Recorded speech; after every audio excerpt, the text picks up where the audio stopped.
나는 죽음이 아주 가까이 다가오게 되자 삶이 더 이상 가치가 없음을 느꼈습니다. 그래서 스스로 결단을 내리지 않을 수가 없었습니다. 병원에서 병명도 잘 모르겠고 장도 폐색돼 있고 장이 꼬였고 여러 가지 병이 중첩이 돼가지고 의사가 귀찮으니까 그냥 당신 집에 가서 이래도 안 되고 저래도 안 되니까 집에 가서 죽을 때나 기다리라, 이런 처방을 받은 것입니다. 그러고 나서 죽음이 가까우게 됐다는 걸 본인도 느끼게 되잖아요. 그래서 결단을 내렸는데, 그것이 뭐냐, 내가 무엇인가 삶에 대한 해답을 한번 얻어보든지 아니면 그냥 바로 죽든지 둘 중에 하나를 한번 해보자. 사실 사람은 가장 큰 내면에 있는 욕구가 살고자 하는 욕구라고 합니다. 그래서 그분은 죽기가 너무 싫어서 극도로 처절하게 질문을 던졌던 것입니다. 나는 누구인가? 세상은 도대체 무엇이란 말인가? 이 세상과 나는 무슨 관계가 있겠는가? 이런 거. 또 나는 이 세상에 무엇을 얻으러 왔는가? 나는 죽으면 어디로 가는가? 나는 누구인가? 그러다가 끝에 가서 생각난 거는 행복이란 게 뭘까? 사랑받는 것. 그러면서 점차 깊이 숙고하면 숙고할수록 생각나는 거는 행복에 관련된 가장 가까운 것이 바로 사랑이구나 하는 것을 느끼게 됐던 것입니다. 그걸 깨우친 거죠. 그래서 자기가 살아왔던 지난날 사랑의 순간들, 내가 가장 행복했고 정말 사랑했었다는 그런 순간들을 한번 뒤집어보기 시작했던 것입니다. 그러다가 갑자기 떠오르고 통찰력으로 얻어낸 것이 무엇이냐?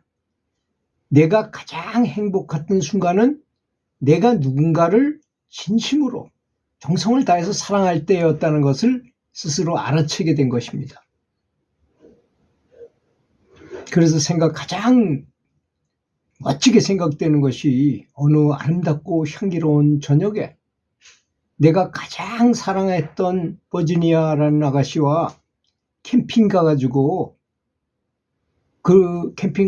즐거웠던 일을 회상하게 되었습니다.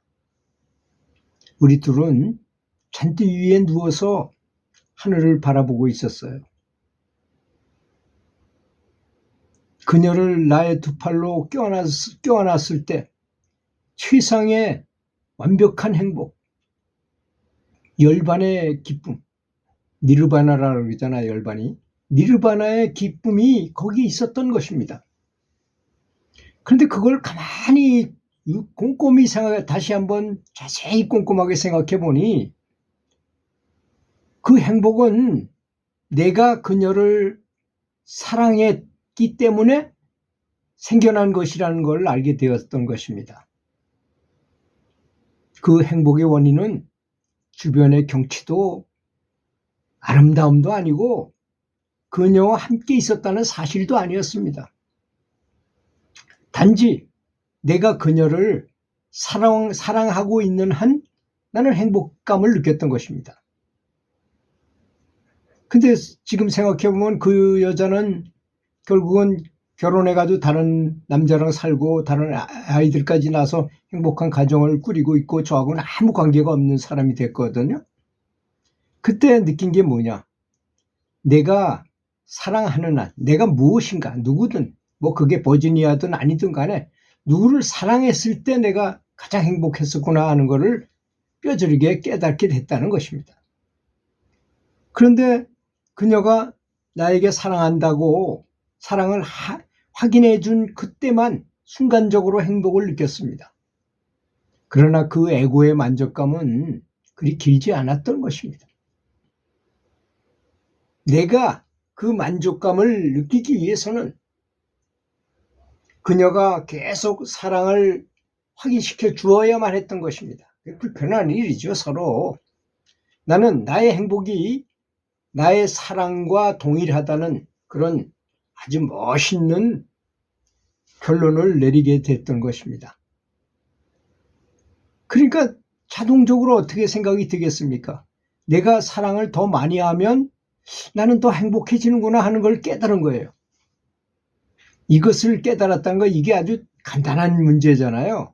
근데 목숨을 걸어놓고 생각하다가 이런 통찰을 딱 얻게 됐을 때 이 사람은 정말로 사랑하게 된 사랑이 가장 중요하다는 것을 몸으로 깨닫게 된 거예요. 이게 마음으로 깨닫는 거하고 몸으로 깨닫는 건 틀립니다. 이게 몸으로 깨닫게 된 거죠. 그런데 그건 행복하지 못했던 나 자신에게는 아주 거대한 사건이었던 것입니다. 다른 사람이 볼 때는 그거 뭐 별거 아닌 거가 깨달았다 하겠지만, 죽음을 걸어놓고 열심히 생각하다가 숙고 끝에 얻어낸 결론이기 때문에 대단한 것이죠. 이게 바로 행복으로 가는 열쇠라고 한다면 나는 가장 위대한 걸 얻은 게 아니겠는가 하고 스스로에게 아주 자신감이 생기고 그랬어요. 행복은 내가 가장 얻고 싶었던 것이었는데, 나에게 사랑이 없었던 지난 날을 돌이켜보면서 누군가가 나에게 무엇을 해주길 바라는 마음 대신에 내가 그들을 사랑하는 마음으로 확 바꿔버렸어요. 근데 이 사람이 얼마나 독하게 했느냐 이거를. 나는 이 작업을 더 이상 할 게 전혀 남지 않을 때까지 계속 했던 것입니다. 사랑하는 작업을 무엇이든 사랑하는 거죠. 이분이 말하는 거는 무엇이든 사랑하는 걸 말하는 것입니다.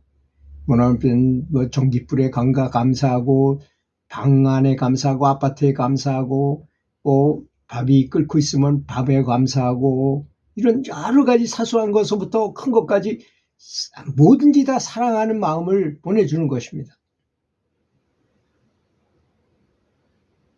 이 통찰로 인해서 나는 해방감을 맛보기 시작했다는 것입니다.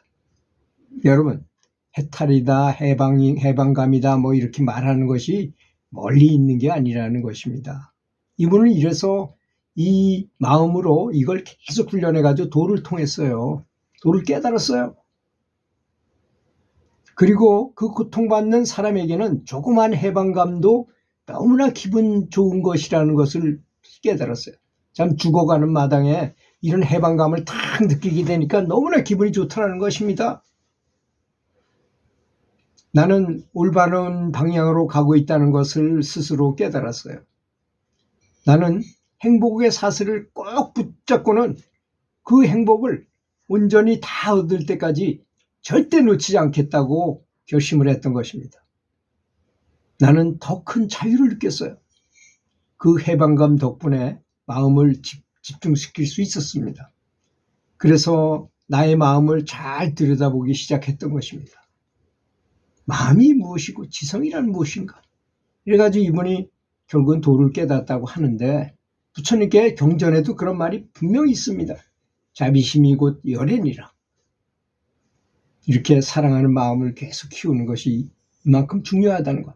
우리는 뭐 연부를 열심히 한다거나 또는 참선을 해가지고 뭐 용맹정진을 해야만 깨닫는 줄 알지만, 이렇게 자비심을 기르고도 깨달음을 얻을 수 있다는 사실을 알아야 할 것입니다. 저는 이걸 여러 가지를 한꺼번에 하는 것이 좋다고 생각합니다. 들어주셔서 감사합니다.